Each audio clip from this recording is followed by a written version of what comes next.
We start with the so-called birther movement. The new governor of Hawaii, Neil Abercrombie, wants to put to rest the manufactured controversy by allowing more information to be released from the records offices in Honolulu. David Corn is Washington bureau chief for Mother Jones, and Clarence Page is, of course, with the Chicago Tribune. Gentlemen, of course you are. Let's go to this. A new poll out this year, just to make sure everybody knows why this is still an issue. A New York Times poll that came out this past April asked, do you think Barack Obama was born in the U.S. or was he born in some other country? Well, never forget this number. 58% say he was born in the U.S. Just 58%, a majority, but less than 3 out of 5 are willing to say he was born here. 20% said he was definitely born somewhere else, and 23% said they don't know, which leaves the president in somewhat odd position since he is our chief executive in a job that requires being born in this country. Again, only 58% agree that he was born here. Now the governor of Abercrombie, the newly elected Democratic governor who grew up and lived with Obama's parents and knew him when he was growing up as a kid, believes it's time to end this nonsense. So let me ask you, gentlemen, why don't, and I am not a birther, I am an enemy of the birthers. This is an actual birth certificate, a long-form certificate of live birth in the state of Hawaii. This, on the other hand, is what they release generally to the public, a thinner form. I'm not sure if it has less information, but it's digital, of course. Doesn't have signatures on it. And to the birthers is evidence he really ain't one of us. Clarence, is this going to help if we get more documentation? And second question, why has the president himself not demanded that they put out the initial documents already? The president's got more important things to do. Thank goodness that he's more focused on that. Governor Abercrombie himself says that and points out that it is he, the governor, who's bringing this issue up because he was a classmate of Obama's parents. He saw Obama as a baby, and he is tired of people literally lambasting Obama's parents for no good reason. And so he wants to try to put this to rest. Of course, it won't work because the birthers aren't interested in evidence that Obama was born a U.S. citizen. They only want to hear evidence that he was not, and that's not going to happen. Well, what about going to that 20% or 23% we showed in the New York Times poll that doesn't know? They just want evidence.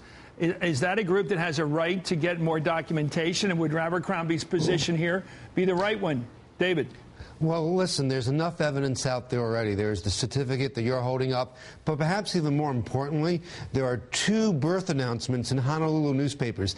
Imagine the conspiratorial mind that would have to, at the time of his birth, it was in 1961, plant those things so that one day he could become president of the United States. So there's already plenty of information out there. The 20% who don't know are willfully ignorant. They just don't want to know. And for the 23%, well, I think of that great movie line, you can't handle the truth. I think Neil Abercrombie, who is a great progressive Democrat, I loved him when he was in Congress here in Washington, is basically in a mug's game. There's nothing he's going to do that's going to change any mind of anybody out there who already believes this. I mean, as but you what said do you earlier, make? Are you saying that 43% of the country is incorrigibly stupid or resistant to truth? Because we've got the poll that shows that only 58% are confident of his birth in this country. So what do you do about those other 43%? I'm just asking you, why isn't Abercrombie on the right trail here to at least go to the 20 or 30%? You can't, obviously the nutcases on the far right who hate this guy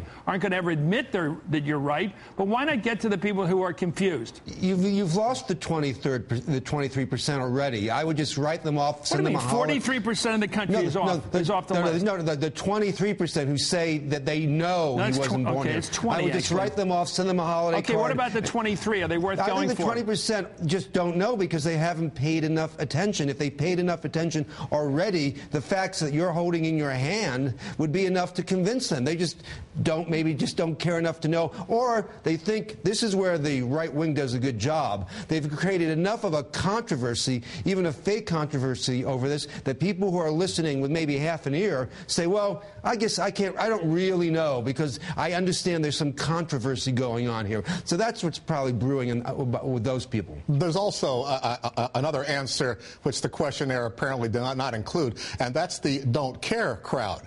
A lot of those people who don't know don't care enough to look deeper into it because it's just not relevant to their lives compared to other things they want from the president right now, like helping to turn the economy around.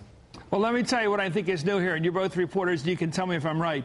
I think the mere fact that a newly elected governor of Hawaii, his home state, and it is his home state, I completely agree with you, has begun this effort.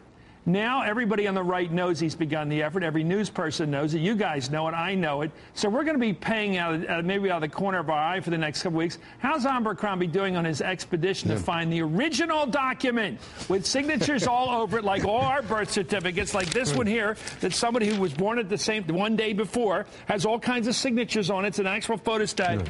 Don't we want to know if he can find it? And I don't understand why the governor doesn't just say, snap it up, who's ever over there in the Department of Records, send me a copy right now.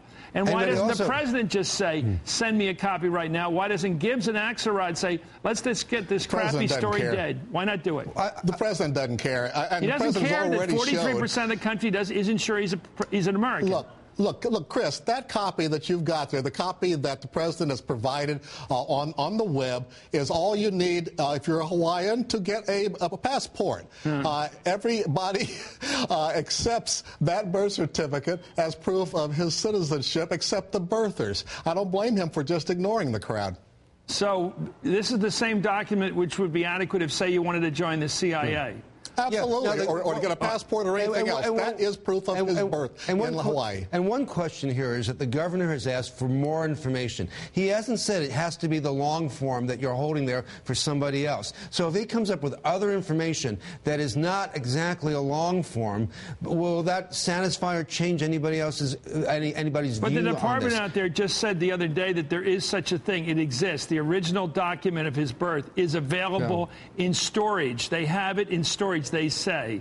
Well, and if it exists, why not put it out? I'm just asking the obvious question, why not?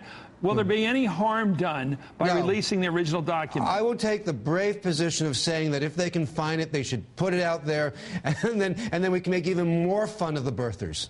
I'll take the brave position of saying, yeah, put it out there, and the birthers are still not going to believe it. They're going to say, well, that governor is part of the conspiracy, too, because he's a Democrat. Why did it take so long? Well, you guys are, you know what, you're all dead right. So let's agree, 3-0. It's the new year beginning. Why don't we all say 3 cheers for Neil Abercrombie, knowing that the next New York Times poll taken a week after that will show 20% believe everything's bogus, including the fact that anybody who says anything on television is a liar. So let's move on. Gentlemen, thank you for joining us. It's great to have you on, Clarence. Thank you, Chris. I'm sure we've gotten to the bottom of this as much as mortal man can.